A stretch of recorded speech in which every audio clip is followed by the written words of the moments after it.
In this video, we're going to look at the Chase Sapphire Preferred card, and I'm going to tell you why I think it's an often overlooked card that could deserve a place in your wallet. If this is your first time seeing one of our videos, we hope you'll enjoy our content on travel, loyalty programs, and credit cards. Now let's check out the Chase Sapphire Preferred. So the Chase Sapphire Preferred card has a $95 annual fee.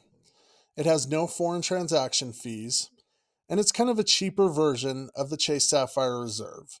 It lacks a lot of the premium benefits the Reserve has, but it's a great entry point to the Sapphire family. And that is because it earns the same ultimate rewards points that the Reserve does. And it also gives you access to all the same transfer partners in the Chase travel portal.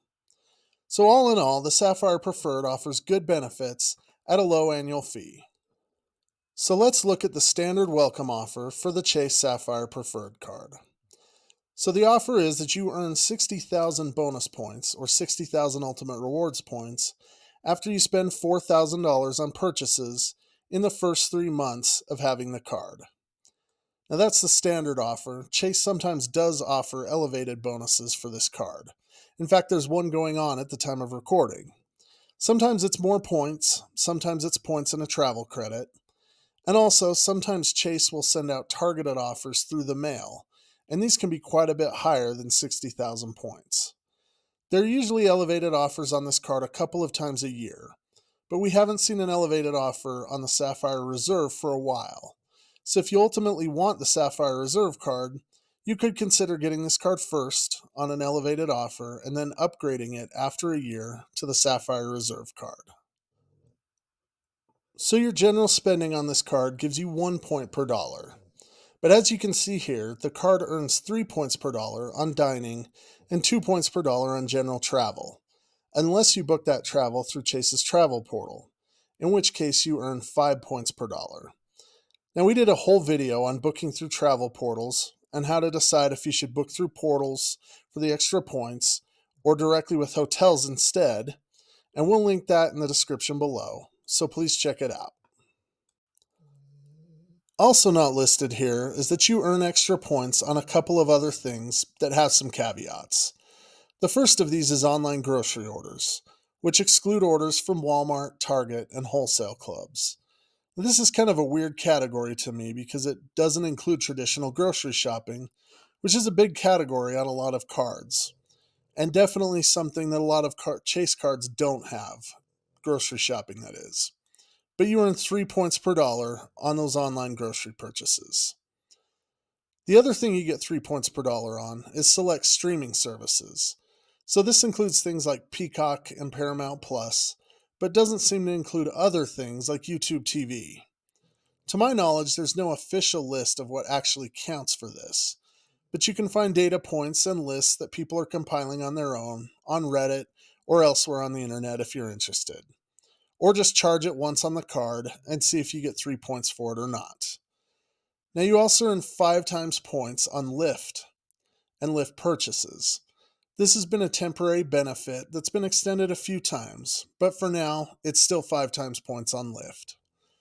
Now I find the 3 times dining points particularly useful on this card, because Chase tends to have a lot of offers for money back, usually 10% or so, for casual and fast food eateries that we are able to use. There are cards that pay more than 3 points per dollar on restaurants, but if I can grab Domino's Pizza and get 10% back on my Sapphire card and get 3 points per dollar, I call that a win. So here's where I also want to mention that for every year you keep your card, Chase will actually give you a bonus of 10% of your total purchases for the year. So if you spent $20,000 on the card, for example, you'd get an extra 2,000 points at the end of the year. Now note that this is a 10% bonus based on dollars spent, and it doesn't take into account any spending multipliers. So now let's talk a bit about the Ultimate Rewards Program, or UR, which again are the points you earn from either the Chase Sapphire Preferred or the Sapphire Reserve card. This is Chase's currency, which can be used for a number of things: to transfer points to partners for airline or hotel points, to pay yourself back for certain spending, and to use to get back as a credit on travel purchases. Several of Chase's cards earn points that can be pooled with your Ultimate Rewards points, even if the cards earn points or cash back that isn't actually advertised as Ultimate Rewards. So, for example, the Chase Freedom Flex card earns 5% cash back on quarterly rotating categories. The Freedom Unlimited card earns 1.5% cash back on all your purchases without worrying about category spend. Now, both cards advertise cash back for your spending, but what they actually give you is points that can be redeemed for cash back if you only have those cards. If you have one of the Sapphire cards, however, or if you have the Ink Business Preferred card, you can transfer those points into your Ultimate Rewards points balance, at which point you can redeem them for any of the things those other cards have access to, which we'll talk about next. So this opens up the option to carry several Chase credit cards, with different bonuses on different spend categories, and pool those points together for maximum benefit using one of the Sapphire cards or the Ink I mentioned before. Now, this is where people who treat credit cards as a hobby start referring to credit card setups, or trifectas, which is essentially 3 cards that work in tandem to optimize rewards earning. We'll cover that in a future video, but for now the main takeaway is that in order for these setups, or trifectas, or whatever you want to call them, to work, you need to have a card that can redeem awards for maximum value. The Sapphire Preferred can do that, and at only a $95 annual fee. So now that we've looked at how you earn points with this card, and can combine those points with other Chase points, let's talk about 2 ways the Sapphire Preferred allows you to redeem and use your points. These are not the only ways you can use your points. You can use them for straight cash back at a lower rate.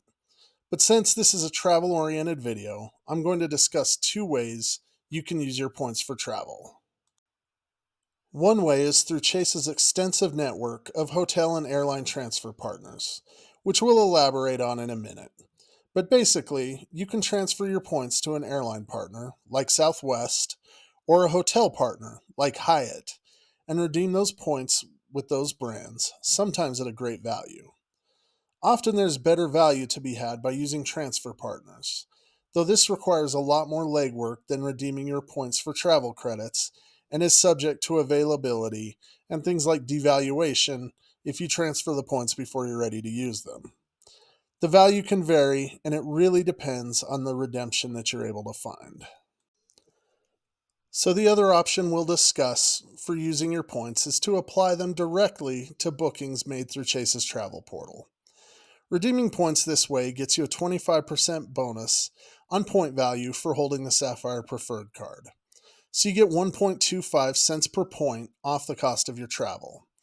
This option allows you the most flexibility for the least amount of effort, since you just make the booking with Chase Travel and apply your points directly to it as a sort of rebate. Now, when you redeem like this, the value is set at 1.25 cents per point, which is not always as great as the value you could get from transfer partners. It does, however, allow you to use your points for bookings made with companies that aren't Chase transfer partners. Note here that the Sapphire Reserve gets you 1.5 cents per point, and if you ever upgrade to the Reserve, all of your points can then be redeemed for 1.5 cents, even if they were earned when the card was a Sapphire Preferred card. I will also mention that Chase has something called Pay Yourself Back, which lets you use your points to pay for purchases in certain categories that can change over time. Because we're specifically looking at this card for its travel redemptions right now, I won't talk about Pay Yourself Back, but it is another way to use points. So let's talk about Chase's transfer partners and how to maximize your value when transferring your Ultimate Rewards points to partners. First, let's go over the list of partners Chase gives you the option of transferring to.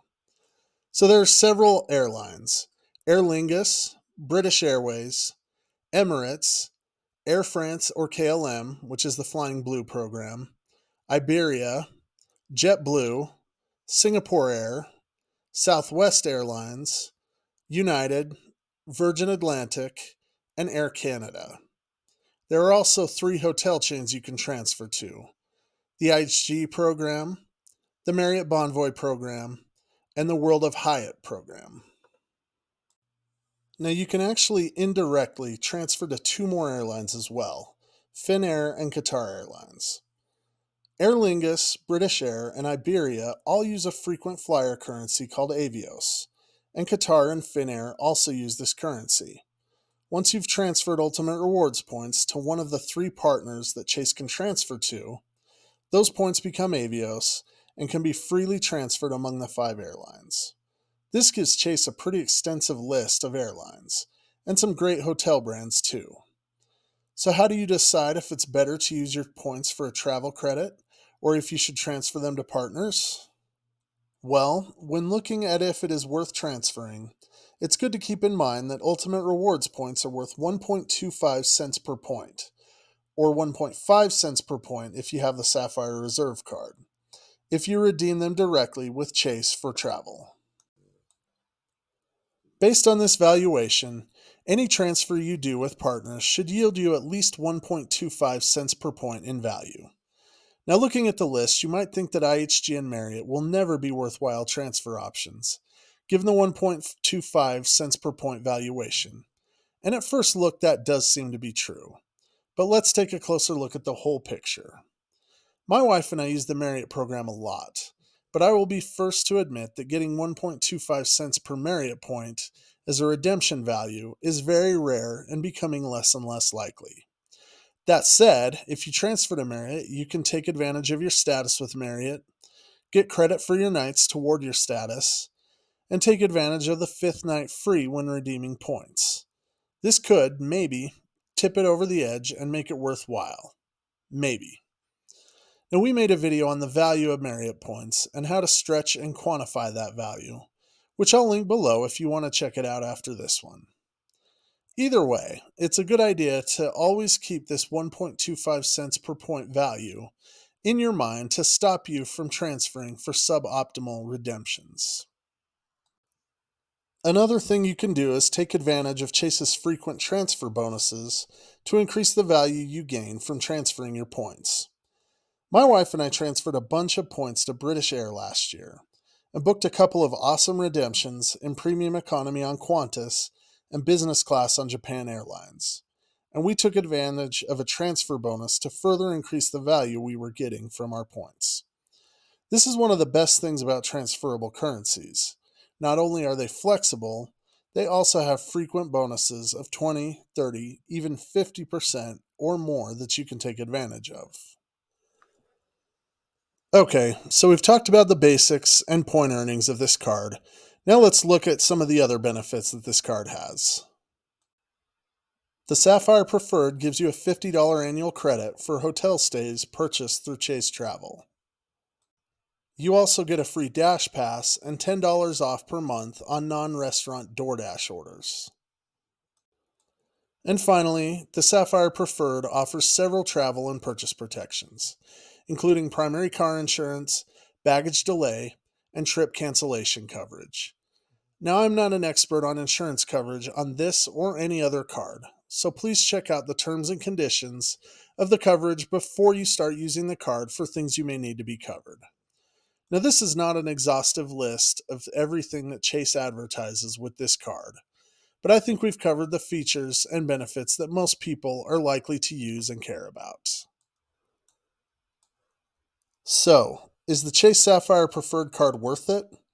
As I briefly mentioned at the beginning of this video, I think this is an underrated, or at least an overlooked, credit card, and to me it's worth having and keeping.